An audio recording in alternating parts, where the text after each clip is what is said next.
welcome back to another episode of Paranormal New Normal. I'm your host, as always, Jeremy, trying to bring a little normalcy to this world. Does it ever happen? No, it never happens. But as always, I bring a guest with me on this path to insanity, it seems like, but to normalcy we try.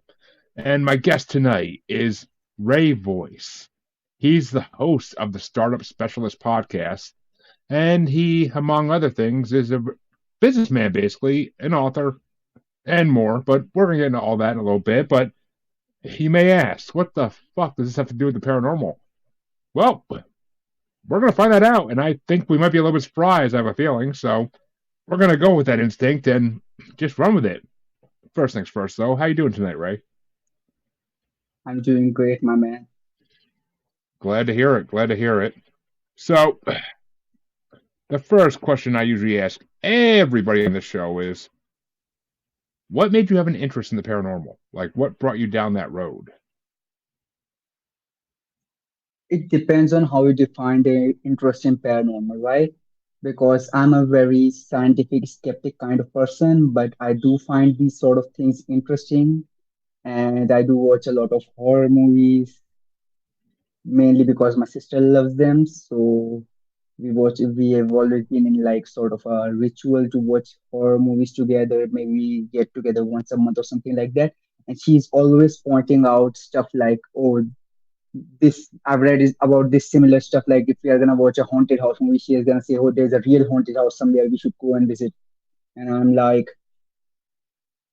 I'm a skeptic. I do not believe in haunted houses, right? So I said, "Oh, I'm gonna like spend 2 nights in this haunted house and nothing is gonna happen." I'm that kind of a person, right? So it's usually like pretty fun to talk about this stuff and learn about this stuff, and that's why I do it. But generally, I'm a skeptic and I do not believe in this sort of stuff, right? Not to say that I haven't have like experiences that beg explanations, but I hope there are scientific explanations for those experiences. Okay, and I'm gonna share some of those experiences right here. See, that is perfectly okay because that's the way my brain generally works to begin with. I always am looking for a scientific explanation to these type of things because I went to college to be a biologist basically, and from there, like I always need a scientific explanation for everything. I can believe in some stuff I've heard about that is, unexplainable and is undeniable. But for most stranger things in life, I definitely need some kind of science explanation behind it to tell me this is what's going on. Here's the scientific proof behind it. I mean, but we can get into some of that later about certain things. But so, I mean, I agree with you to some degree. I need science behind certain things. Certain things I know to exist, I don't really need to see science behind because it's just too much proof otherwise. But as we all know on this show, the paranormal is just science that hasn't been explained yet. So, at least in my definition. So, I know you told me personally off camera and online that that you had some paranormal experiences. I'm kind of dying to delve into what those are, just so I could get like a baseline of what you've experienced. Right, so let's not call them ghost experiences and that sort of thing, right? Let's just call them unexplained things that I wish I had an explanation for, right? So Ooh, this is this story that I usually talk about with people. What I'm sorry, are you there? yeah. Okay. Sorry, trying to get the light back on. So the first story I want to begin with is this. So what I basically do is I do marketing and consulting, business growth consulting for small to medium sized businesses in the US, North America, basically. And there's this thing where I was working for one of my clients who was a motel chain owner, right? And he was opening up a new motel. We were doing some sort of a brand activation for that motel and that sort of stuff. What happened was the client was an old friend, was an old client. So I spent the day working through. I mean, we usually like started in the morning, and as we were working through the day, we first went to one of his motels, then we drove to another one of his motels. What basically happens is this. it was it got really really late, so the client offered me a room in his motel and said that I can stay in that motel. I can stay in that room. The client was staying in another room, so I said, okay. The motel was otherwise it was still opening, right? The motel was otherwise closed, right? And this was a very foresty area. Think about that. So what happened was this. I am not usually used to like sleeping that early. I usually work through the night until I am like tired enough to sleep. So what happened was because it was a strange place, this was a motel room. This was a very closed off stuff where there was not very many people around. There was just one guy on the front desk. There was the client, and there was me. Okay, so there was three people in the entire motel. In the middle of the night, I woke up like I was working on my laptop and then I dozed off, right? In the middle of the night, I woke up because somebody was trying to open my door. At least I was like almost half asleep, so I felt like somebody was opening my door. Now, I usually have a gun with me, but at that time, I didn't have a gun with me. So what I did was this. I like opened the door, checked out, nobody was there. I stood up, I stayed up for about half an hour. Then I told my client, okay, I'm feeling very uneasy here, so I'm gonna drive back to my hotel room. Okay. So here's what happened. My car, which was a rental, it got busted halfway. No, I mean, I was like about 10, 15 minutes out the motels and the car got busted, right? I had to start pushing the car, maybe try to find a gas station nearby. And I knew there was a gas station down the line. And then I saw this girl. Now this is weird because the entire road was like there was no one around. I just saw like two guys walking in the distance, and there was me pushing my car. And for somehow, somewhere, there was an overhead bridge right there. A girl came wearing completely red clothes, right, as if she was like coming from a wedding or something, and she was like like pale as a ghost, you can say, right? She was completely pale. She wasn't saying a single word. She was wearing red, expensive red clothes, like she was just coming from a wedding. And for some reason, she looked really, really familiar, like she was some person I went to high school with, right? She kept looking at me. She kept eyes locked at me, and started feeling very uneasy, right? I started feeling like there was a sense of danger with me, and like I don't know what was going on. I was still about very tired. I think I was very tired. But what happened was first she locked eyes with me. Then when I started pushing my car and went further away, she got up into the bridge. Got up to the bridge, stood up on the bridge, and then she kept her gaze locked at me until I just like pushed my car all the way and like cleared the horizon. She was like literally locked onto me. Like I don't know what she wanted, but when I got to my hotel room, I emailed the client about this sort of thing happened, and the client said that maybe like there were some guys there playing a prank or something like that. But at that moment, I felt a very weird sort of danger from that girl, right? Because she was half my size. But I don't know. I guess I was scared because it was that time of the night and nobody was around, and it was a very poorly lit area and that kind of stuff. But yeah, I would like to know why the hell was she looking at me? What is the possible explanation for this and that kind of stuff? Interesting. And just out of curiosity, you don't got to get specific, but was this in the United States or what country was this in?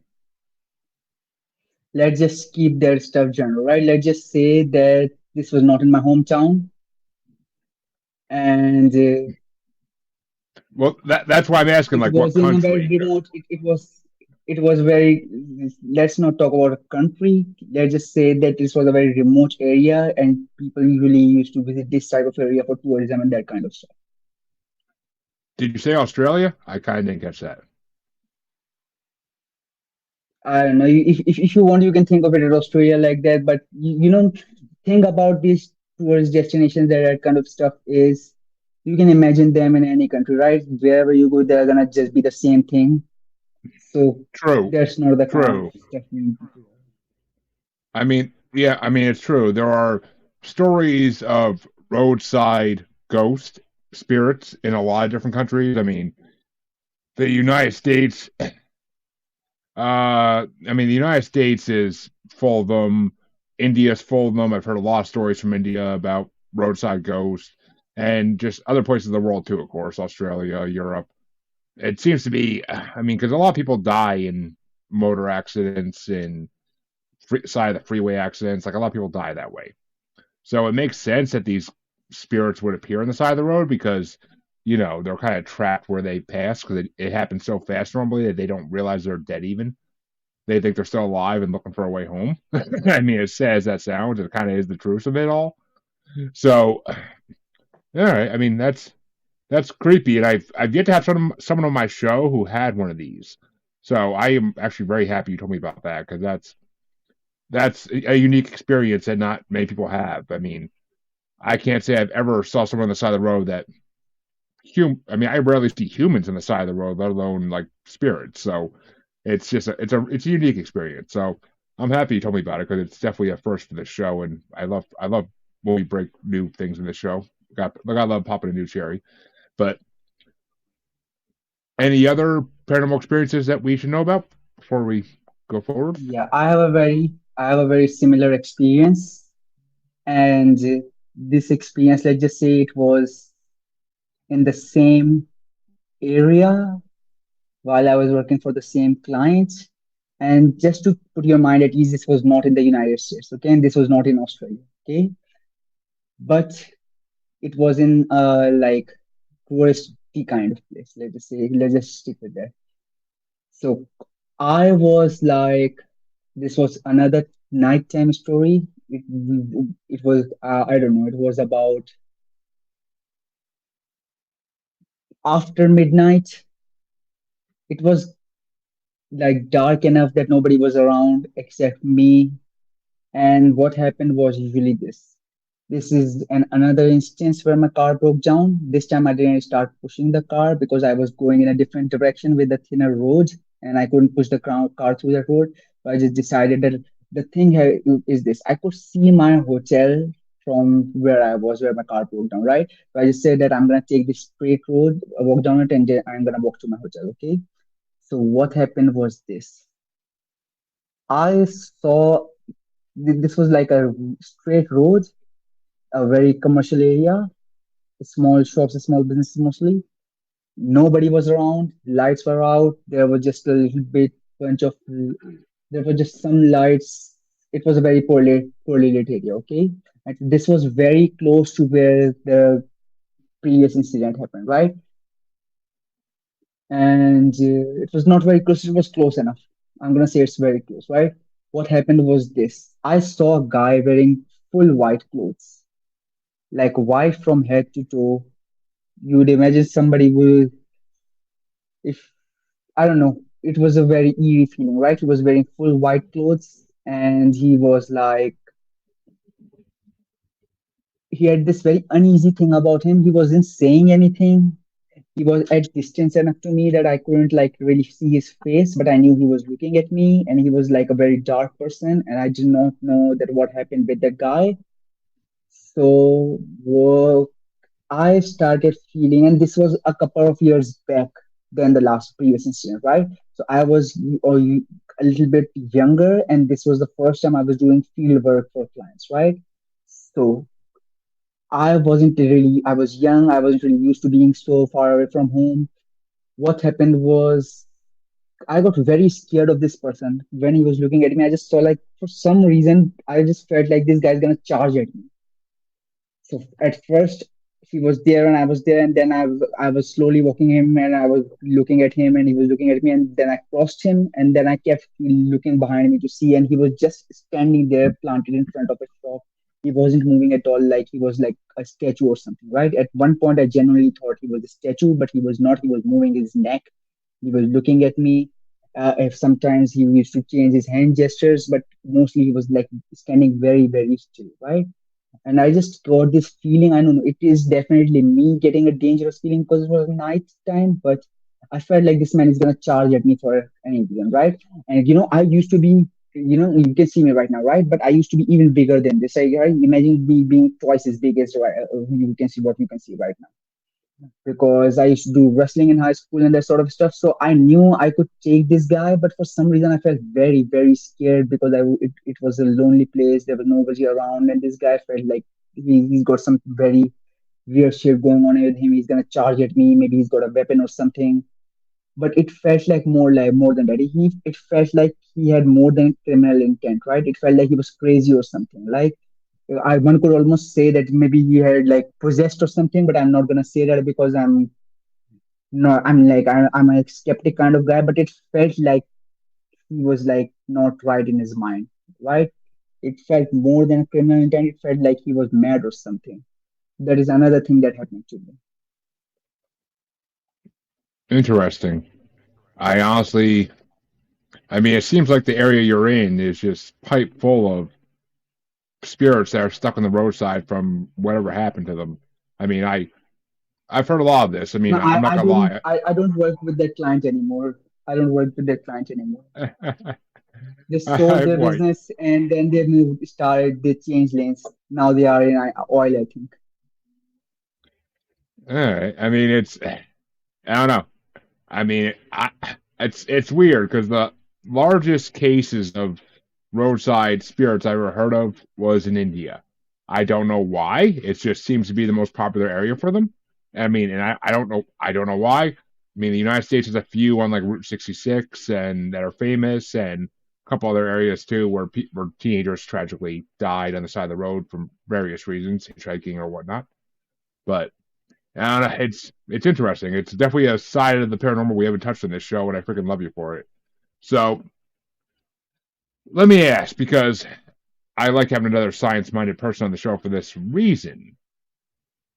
What is your theory on ghosts? I mean, obviously you kind of gotta believe in them since you had some experiences with them, but like, what is your reasoning behind why they exist as a science-minded person?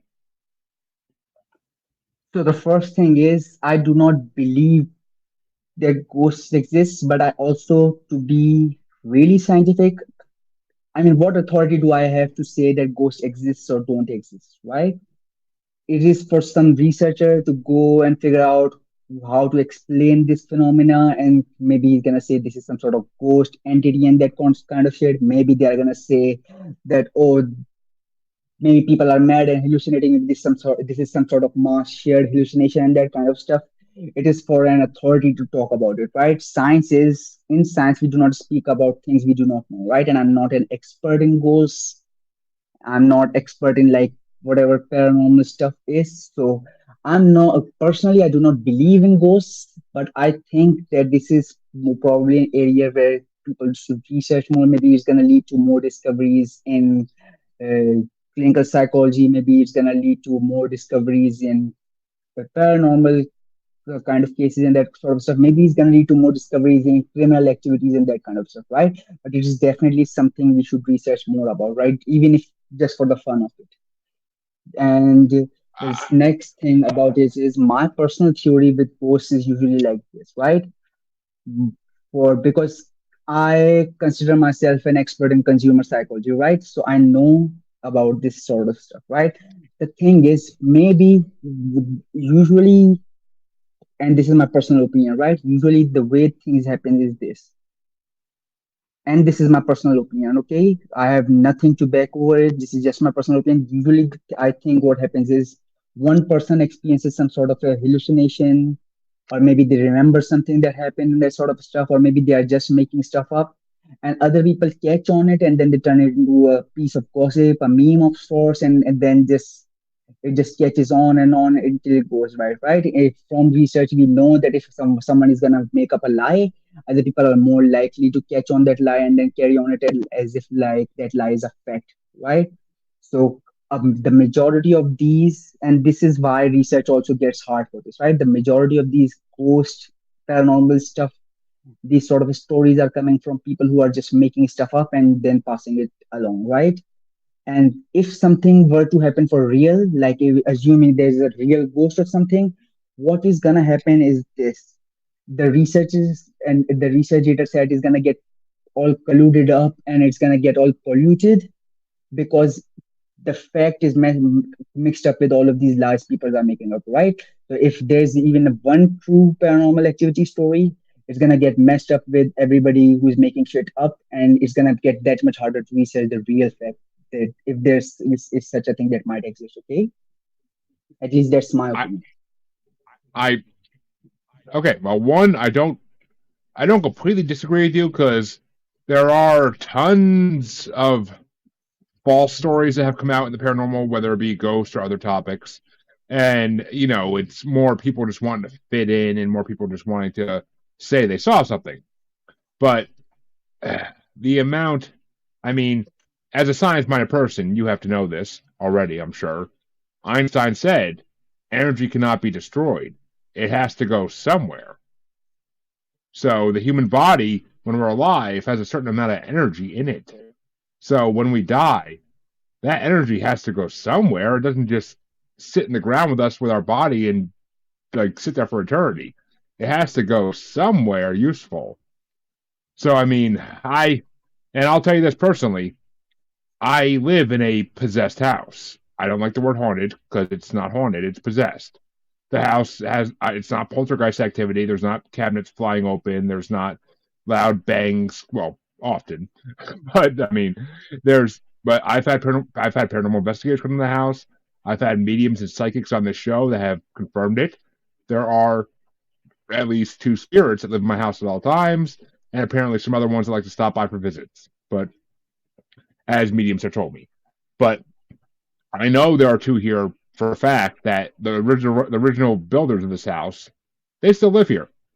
They passed on in 2017, 2019, respectively, but they still live here and they're peaceful. So I don't try to get rid of them or anything because it was their house. If they want to stay here and just kind of chill, then whatever. It doesn't bother me one bit.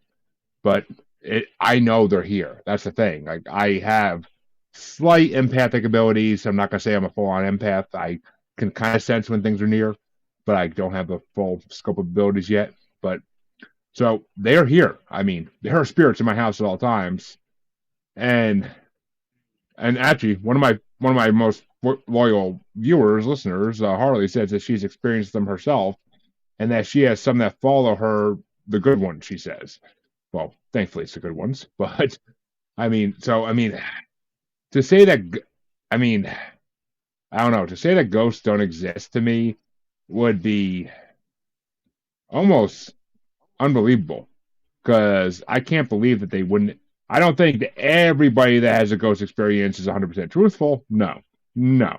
I don't believe that for a second as a science minded person. I can't. Sometimes they're just things we can't explain that are not ghosts. They're just other things, or they're common things in the science realm that we can't just explain. Like a door slamming because it's wind. No, it's not a ghost. It's wind. But I mean, there are definitely some false cases out there, 100%. And every realm of the paranormal, there's some false cases. I'm not going to deny that. But in my opinion, ghosts fully exist. I mean, that's just my personal opinion. I live with them. I know they freaking exist.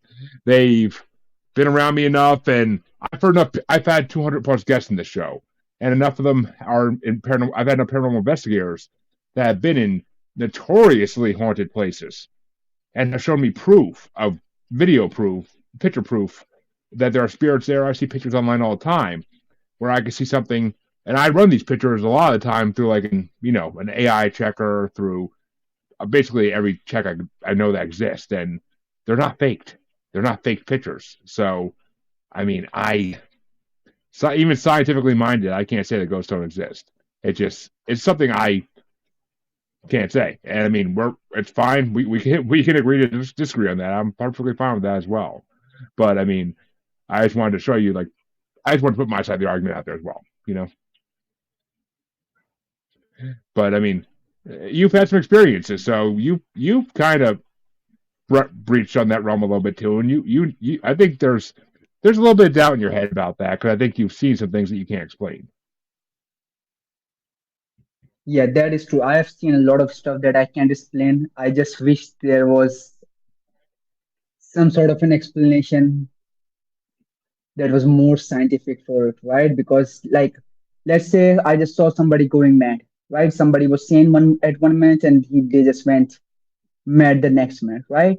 When you see stuff like that, it begs the question because, like, you're saying that the stuff you're saying that there are good spirits and bad spirits, right? This is the kind of stuff I learned from my aunt who basically raised me, and she used to be super superstitious kind of person, and she had all sort of knocking on the wood type of rituals and going that sort of stuff, right? So I did grew up learning about people who had this sort of superstitious mental ability, but ever since I was born, I was never like a believer in this sort of stuff, right? I was always a skeptic, right? And I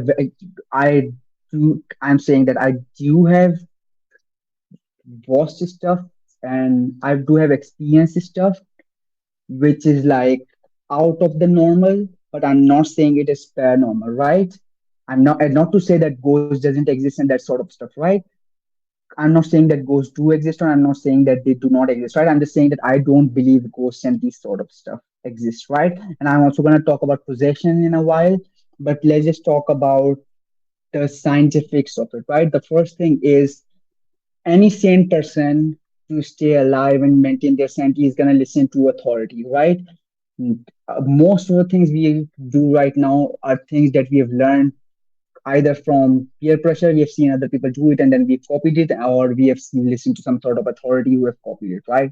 And most authorities do not agree that there are ghosts and there's this sort of paranormal activity and that sort of stuff, right?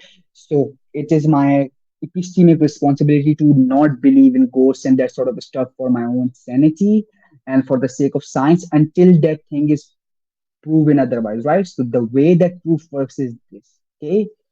Anything that is out of our consistent perception of the world, I would call that I would call that um, extraordinary, let's just say. And in science, extraordinary claims require extraordinary evidence, right? So if there are ghosts, a scientist is going to prove that there are ghosts, and because their claim that ghosts are real is going to be such an extraordinary claim, it's going to require extraordinary evidence, right? It's not going to be just, oh, I have this device and it's like pinging, so there must be a ghost over here. That evidence is not enough, right? If you have an extraordinary claim, it is going to require extraordinary evidence, right? What that evidence might be, the scientist who is researching that sort of stuff is going to be able to tell a lot better than me, okay? But another thing is, I am a data scientist, right? So in data science, we take facts as facts, right? So if somebody is reporting that they have seen a ghost, we are not going to try to interpret it before we are going to give the data its structure, okay? So if somebody is saying they've reported as they have seen a ghost, we are not going to say they haven't seen a ghost. We are just going to write down, oh, this person reports seeing a ghost, okay? And that is fact. They are reporting that they saw a ghost, right? This doesn't mean the ghost exists. It doesn't mean the ghost doesn't exist, right? The fact here is this: they say that they are seeing the ghost. That is the fact. The next thing is, now I was pre-med until I dropped out because I didn't like medical stuff and that sort of stuff. And I did a bachelor's in mathematics. So I'm not a physicist or biologist and that sort of stuff, but I have obviously studied that sort of stuff. So let me try to explain the energy part of this, right? And then we are going to talk about possessions, okay? Uh, So the energy I mean, theory is usually, I'm sorry, you were saying something? oh no, I mean, go ahead. You're going to energy theory, so I'm kind of dying to hear this. Right. So here's the thing, right? Energy is a very hard concept to explain, right? Mhm. Yep. The most simplest explanation you have read about is energy is the ability to do work, right? Now I have this mug over here, right? When this mug was on the table, it has less energy, but now I have glycogen and I have adenosine triphosphate in my body, right? I'm using the energy, the chemical energy stored in my body to move this glass, right? Now, when I've lifted this glass, the energy that I had in my body, the chemical energy that was stored in my body, now went to this mug. Okay. And the proof of this is if I'm gonna leave this glass, which I'm not gonna do because it's gonna break, but if I'm gonna take my hand off this mug, it's gonna fall, it's gonna move. And that movement is happening because gravity is pulling on it and because it has potential energy, right? The gravity is pulling on it, and which is that stuff is called potential energy. Okay, the gravity is always pulling something above them. With the source of that force is something better if we explain to a physicist or that sort of stuff, right? Okay, but the thing is this: if this glass is over here and I'm gonna push it over here, I'm gonna convert the chemical energy stored in my body into kinetic energy into that is in this glass. Okay, and once the work is done, the energy is gone from my body and it's gone from this glass. It's not anywhere else, right? So the question is, where did that energy go? And the answer usually is that energy either turned to sound, that energy either turned to some sort of displacement where energy from that was stored in a potential chemical energy form in my body usually converted into potential energy somewhere else, right? It could also turn into heat, right? So this is kind of my like basic fifth grade explanation of energy. The the thing here is this: in human body, there is chemical energy which is stored in glycogen, adenosine triphosphate, sugars, that sort of stuff, right? There is also like matter, which is also of, let's just say, I don't know how to say this, but let's just say matter can also be converted into energy. And so there's matter which stores the energy, and then there is the chemical energies that we have in our body, right? So when a person dies, the chemical energy is gone. Okay, the chemical energy is gone. They have no ATP in their body. They have no glycogen in their body because they deliver the use of glycogen, and their muscles deplete of ATP. What happens is their chemical energy is gone and they cannot move anymore, right? If they were to suddenly, after 5 or 6 days, maybe they suddenly came alive, right? Now they won't have any energy in their body. Their energy is all dried up, right? Now won't have any energy in their body. So even if they somehow woke up, they won't be able to move. Okay. The next thing over here is this. Next thing over here is this. Now they have the energy as their like physical body, right? But that body is eventually gonna rot until only their skeleton is left, and eventually in time their skeleton is also gonna like rot and wither away, right? So all of that energy is gone, right? So when people say that they have energy in their body and it's gonna convert it into a ghost, I want you to remember these things, right? I Yep. want you to remember this sort of stuff, right? Let's say you have a person, let's say you have a person who died and then they became a ghost and now they are like moving glasses and stuff. To move a glass, they need energy, right? To move a glass, they need energy. So to move a glass, they need energy. And the way that is gonna happen is this. Either they died with that energy because they ate food and then they make that energy and they stored it in their body and then they died and somehow they came alive. Or the other thing is this. Maybe the ghosts can also eat and consume energy and store it in their body and convert it into kinetic energy. Okay. The thing that I'm interested in is this: if there's a ghost, how did they get the ability to like turn into an ethereal form where they do not need a lot of kinetic energy to move around and turn it into a physical form when they can move stuff around like mugs around, right? And if the ghost is gonna live forever and they're gonna keep moving mugs and stuff around, where are they getting their energy that energy from, right? Is their energy source infinite? Somehow the ghost can generate infinite energy and they have a source of infinite energy where they can move these mug around forever if they want because they're gonna live forever. Or maybe they are going to eat some ghostly food and then they're going to get the chemical energy to move around this stuff, right? So the thing with energy is this: any energy that human body has, I believe that energy is lost when the person dies, right? It just withers away and rots and goes back to where that person comes up from, into the dust. Okay. So if a ghost is gonna live forever, where is that ghost getting that infinite source of energy from? That is a very important question for anybody who is taking that energy argument, right? The next thing is this, and I'm not trying to debunk this sort of stuff, right? I'm just trying to explore some fun possibilities, okay? Oh, we're, The we're next just. I thing mean, is this, no? we're theorizing. That's all we're doing. I mean, I'm sorry, no what? one, no, we're theorizing. That's all we're doing. No one's trying. No one would think. No one thinks you're trying to debunk this stuff. Trust me. Right. We are just trying to put our minds together and trying to have fun, okay? Now the next thing is where I'm more interested in, right? Because I grew up with family members, aunts. You have to think about it like this, right? These people were Asian. These people were like really, really old. People who raised me, they usually were like stereotypically superstitious, right? Now, here's the thing that happened, right? The thing that I have the most like challenge to accept is the concept of possession, right? Because it can simply be explained as like, oh, this person is mad. He has lost his mind, and that's why this person is mad, okay? That's why they are doing all sort of weird stuff, right?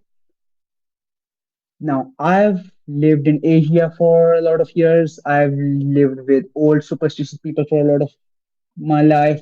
I've lived with, I've volunteered in a lot of places, and I've seen a lot of like cases where people were like crazy. And if you have ever been to Asia, you know, like if somebody's gonna be crazy or they are acting crazy, people are gonna say this guy is possessed or something. They're not gonna say let's take him to a psychiatrist, right? They are gonna say this guy is possessed or something because it's just fun to say, right?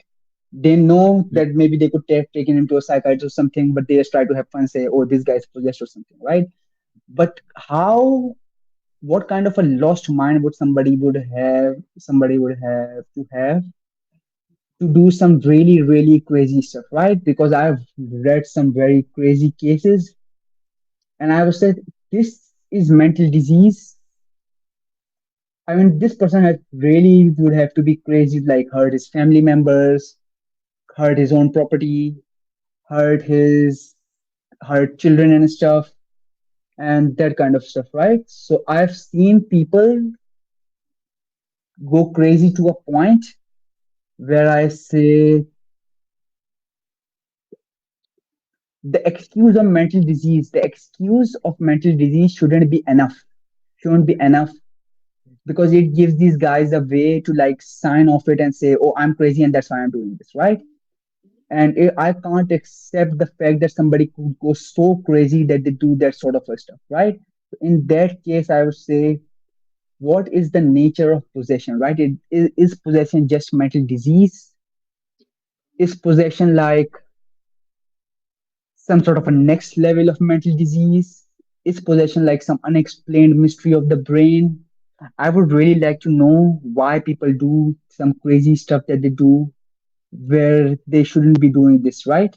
And especially because if they were like completely sane, they grew up in a same household, they had proper education, and then the one day they just went crazy, right? I would like to know makes people what is the thumb screw that makes people do this sort of crazy stuff, right? And Exactly. that is why possession is a very interesting concept to me. I get. All right. Well. All right. Well. Where to start? Well. I mean, as far as the energy theory goes, I mean, how do these spirits have the supposed abilities to move objects or shut doors or any of that? I mean, there's two basic theories for that that I know of that kind of can explain it. And typically, the first theory is typically it's not until spirits are older. They've been around for a long time. Those are the ones who can be poltergeists and completely shut cabinets, move objects around, make objects disappear and reappear, shut doors. The first theory is they have to be around for a while as spirits to do that because it's a learned ability for spirits. It's not like you die one day, the next day you're in someone's house pushing their coffee cup an inch away from them every time they go to drink it. Like it's not the way it works. Like normally spirits have to evolve basically like humans do to learn how to do things. And I mean, that's the first theory. The second theory, which I kind of go by the first theory myself personally, but the second theory I've heard is that Once you pass on, you are connected to another dimension, another realm, whatever you want to call it. You want to call it heaven, hell, whatever you want to call it. You're connected somewhere, and that place has infinite energy you could borrow from.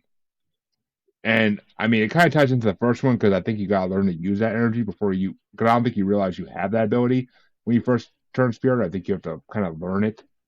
But I mean, every every form on Earth has to learn stuff eventually. So I feel like spirits have to learn they have these abilities to begin with. So that's why you're not gonna see. I mean, even children who pass away at a premature age, they, as mischievous as they may be as ghosts because they don't realize they're dead, they don't have the ability to do these types of things. Like they just don't. Because I think it takes time. I think that's the biggest thing here is it takes time to learn to do these things even as a spirit because you don't just turn to a spirit and then have all knowing ability. That's not the way it works. I mean, yes, you may be able to answer questions right away as a spirit because you can connect to other realms, other dimensions, but you don't have the ability to. You don't know what you're capable of until you truly try. Same as humans. So that's my personal belief on that one. And as far as, I mean, I don't know. It's just as far as why people do what they do, why people do certain things they do. I mean, even as spirits, that's a question for a mental health professional. I am not a mental health professional by any freaking means, so I'm not gonna sit here and try to explain why people do what they do. I mean, there are narcissists in this world for some reason. There are selfish people in this world for some reason. There are mentally unstable people in this world for some reasons. And all three of those could be the same person. I mean, just saying, all three of those could be the same exact person. I know someone like that. But the bottom line is, you can't explain why people do what they do. That nobody can. Nobody ever will. We can make theories, we can take guesses, but we can never really truly explain why people do what they do. That's maybe the biggest paranormal mystery out there in the world is why people do what they do. I mean, why did Charlie Manson want to gather a cult up and go race helter skelter? Why did Jim Jones want to bring thousands upon thousands of people to an island and then kill them all? Like, we can't explain why people do what they do. I mean, we can't explain why the Karen at the mall wants to complain because one worker made her happy or unhappy. Like, we can't explain that. We really can't explain that. Even simple things like that. Is she just in a bad mood that day? Is she just a Karen by nature, a raging bitch? Like, who knows? Like, you can't explain why people's minds work the way they do. It's a mystery. We don't understand a good 88% of our brains, probably, and we're not going to for a long time. So, I mean, I think that extraterrestrials have the answers. I think that's the one thing that has answers, and it's kind of a segue because I kind of want to get into I kind of want to hear what you think about this. I kind of do. But because I mean, I think the only people that can really explain why humans do what they do is extraterrestrials because they help us evolve and help create us. One or the other. I don't know which, but they did one or the other, and I kind of want to know why they did it and what we're capable of because of that. But which kind of leads me to my point. As a intelligent, science-minded man, why do you think what do you think of extraterrestrials? Do you think they exist, or do you think that's more people making false stories? Okay, so let's just do this in order, right? First, you told me about two theories. The first thing is as a ghost grows older, they learn stuff, right? And the second thing is they have some sort of an energy source from another dimension, that kind of stuff, which I think could be when you scientists should explore and that kind of stuff. But here's the thing: once you are a baby and when you are growing up, you cannot move stuff until you learn how to move stuff, right? But the second thing is you still have to eat, consume, convert that food into energy until you are and eventually able to use that energy to move stuff, right? So I think both of your theories are a piece of puzzle that you can like possibly connect and like use for further explaining your own benefit. Okay, so the both of these theories can be true at the same time. The second thing is The second thing is this. You were talking about possession and why people are narcissists and selfish and that sort of stuff, right? And I'm also interested in the fact that where is the line, right? Where do we say that narcissism and selfishness and that sort of stuff isn't enough? It's not enough of an explanation. There should be some sort of a line where people should start behaving like a sane and civilized person instead of like blaming it on anger, blaming it on their selfishness, blaming it on going crazy for a while, blaming it on possessions and that sort of stuff. Okay. Now let's talk about extraterrestrial, right? We are talking about aliens over here. Now, here's the thing about aliens, right? Personally, I do believe that aliens exist out of the sheer probability of them existing, but because we haven't met any aliens over here, the thing is this, right? And this is just my opinion, right? I'm happy with believing one of these two things. Either aliens do exist and we are eventually going to meet them once we are a spacefaring civilization and that sort of stuff. And I think when we are going to tell them about ghosts, they are also going to be confused, right? They are also going to say, I don't know, we have never met any ghosts and that sort of stuff, right?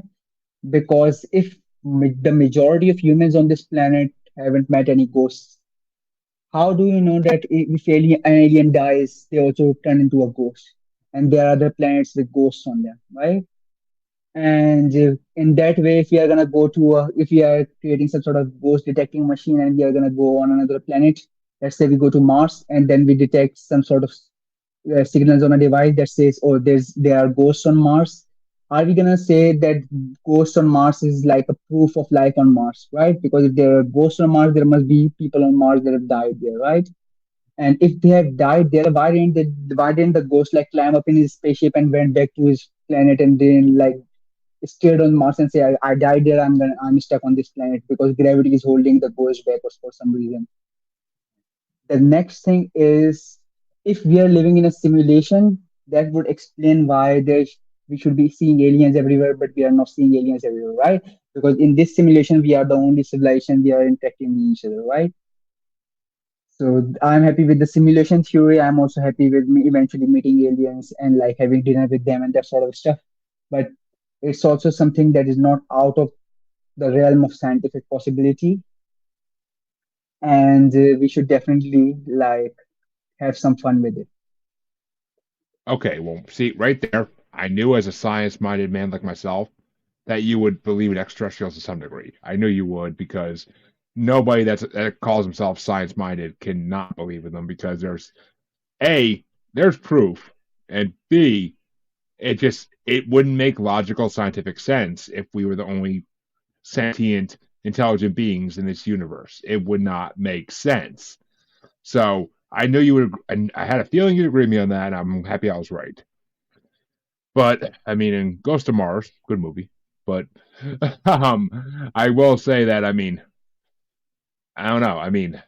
Ali- it's funny because you say alien ghost, and I'm just like, well, I've, I even talked to someone last night who dove. She supposedly, according to her, can go into a room where she can see multiple dimensions of her own life, and she can see herself in other timelines, which I fully back because I believe that's possible. Why not? The multiverse exists. We all know it does. Any science-minded person will tell you that it has to exist. But and she's according to her and other people I've talked to, in some of these lives, in their past lives or alternate lives, however you want to phrase it, they did not live on Earth in these lives. They were living on another planet completely where they were not humans. So to me, that's proof and a half that extraterrestrials have to exist. Because how could they not exist when these people are seeing past lives? And it's too many people for me to say like, oh, they made it up. No, because even if one of the dozen I've talked to is telling the truth, that's proof.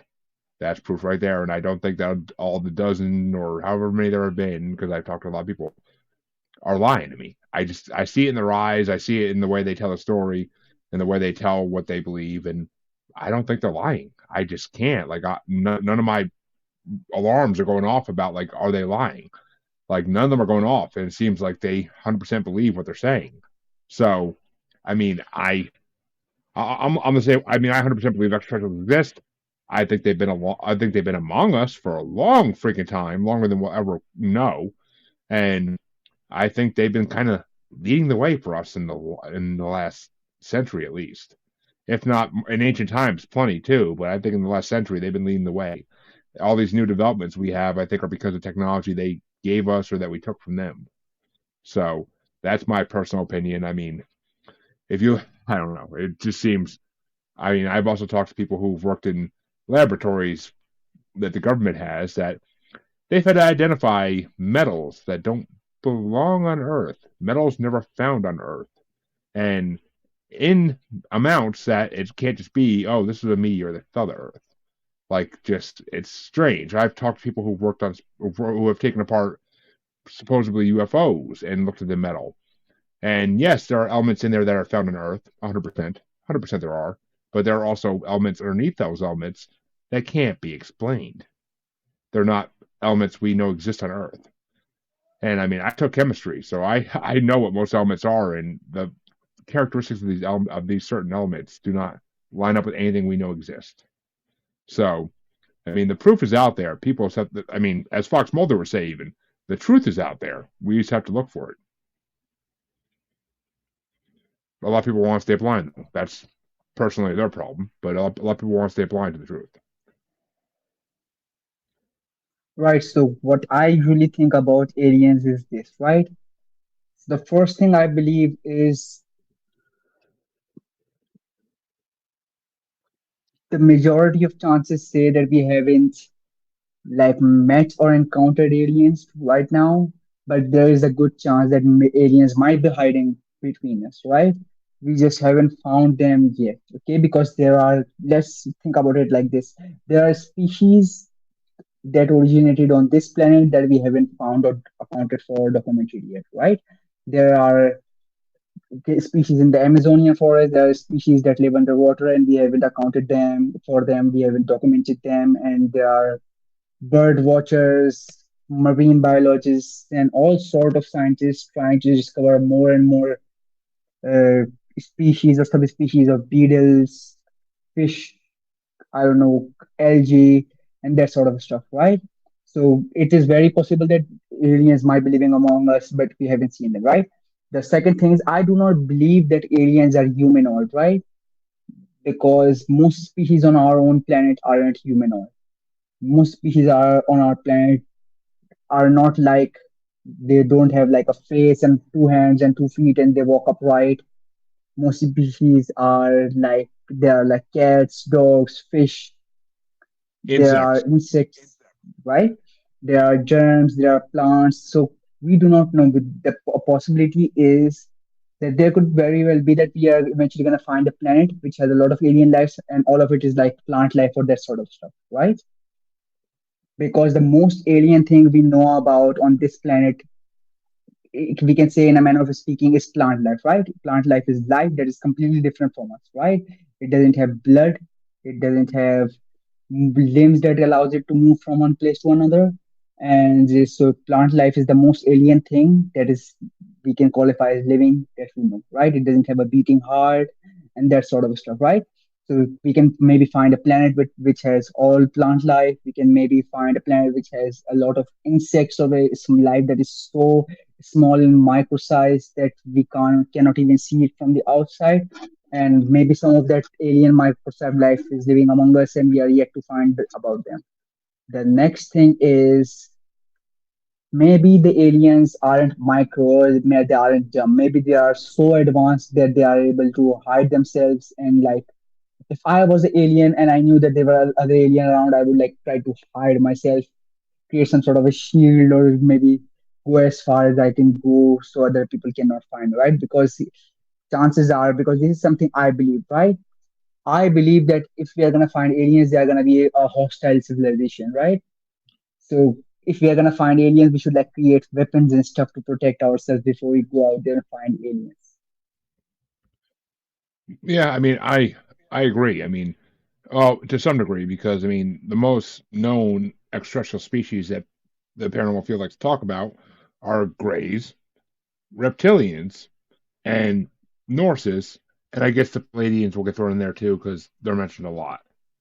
All four of these are, though, humanoid-ish species that walk upright on two legs, and they all have some kind of intelligence close, well, better than humanity because we're still monkeys in the trees in a way compared to extraterrestrials. So we, I mean, a lot of the alien species we know of are are humanoid in nature. Uh, I mean, are they humans? No, they're. I mean, reptilians are part reptile, supposedly. Greys are something we can't even explain. They're just they walk like humanoids, but they also supposedly could change form. So who the hell knows what they really look like? I mean, that may be for our benefit that they look like that to us, because that may be for our benefit because it's easier for us to comprehend than what they really look like. Palladians kind of look like the Camino aliens from Star Wars, from what I've been told. So they are humanoid, but they're different looking. And Norse, I mean Norse aliens are the most they're the hardest to explain because they supposedly look like people from Iceland, Sweden, that area. Like that's what they look like supposedly. I mean, whether it's a ability to change form, who knows? I mean, it could be if because they could have come down to Earth millennia ago when Norse gods were a thing and were really worshipped, and they could have said, okay, they worship these that look like them. Let's look like them just to make life easier on them, so they don't freak out when they see us. I mean, who knows? I'm not. I've yet to meet any of these creatures, so I can't say for sure. But this is just my theory on it.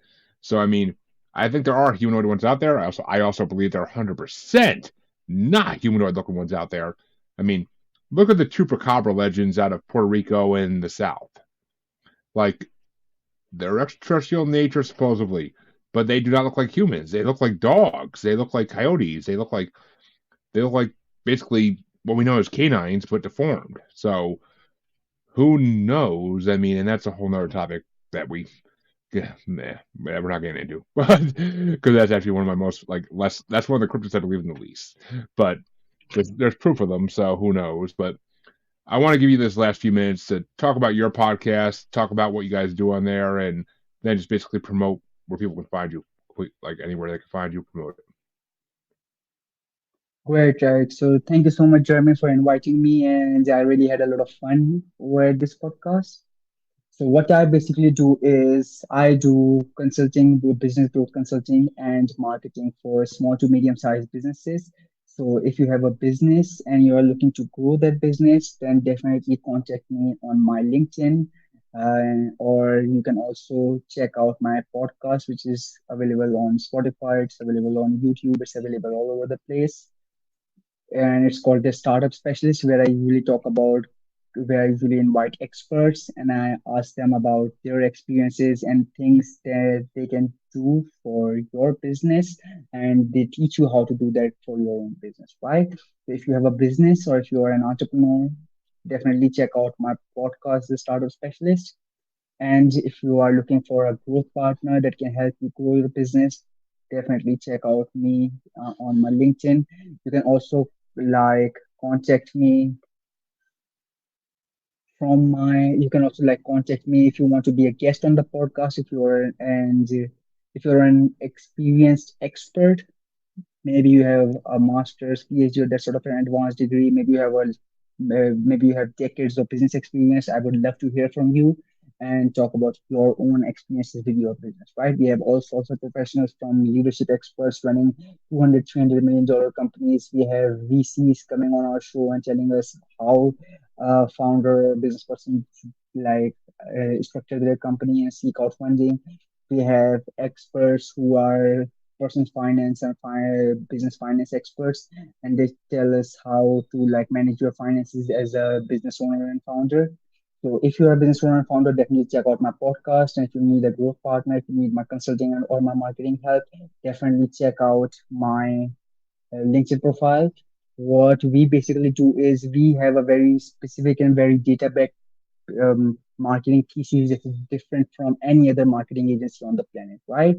So we can do for your business what nobody else can do for your business, right? And we can like tie specific initial investments to specific return on investments and create some sort of investment tranches. So you have like a reduced exposure to risk, so we are able to work with your personal risk tolerance to grow your business at your pace using our unique marketing thesis. Okay. So if you are a business owner, definitely check me out on LinkedIn and my Startup Specialist podcast. Well, there you go, folks. And I'm definitely going to add you on LinkedIn tomorrow because I do use LinkedIn for my podcast and for my business. Well, not my business, but for the business I work for.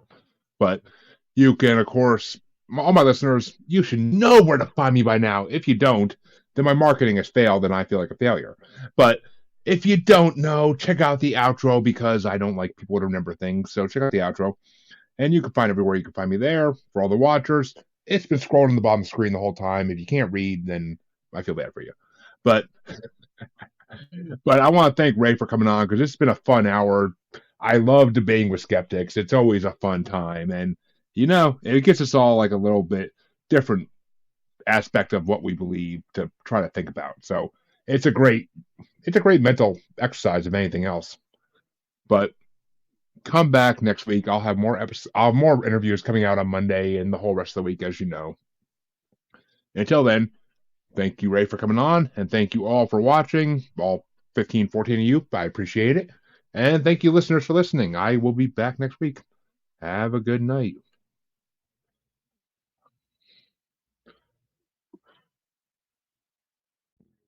You can find me on Facebook as Jeremy Bryant, or you can find me as Uncensored, Unapologetic, and Untamed UQ Podcast Collective Facebook group. You can find me on Twitter and the Instagram as at Juggalo Bastard, or should I say X now. And you can find me on TikTok as at Juggalo Bastard Podcast. You can also find me on YouTube as Paranormal The New Normal. And you can also find me streaming on YouTube as Blind Knowledge Network, because all knowledge is blind until they admit Bigfoot exists.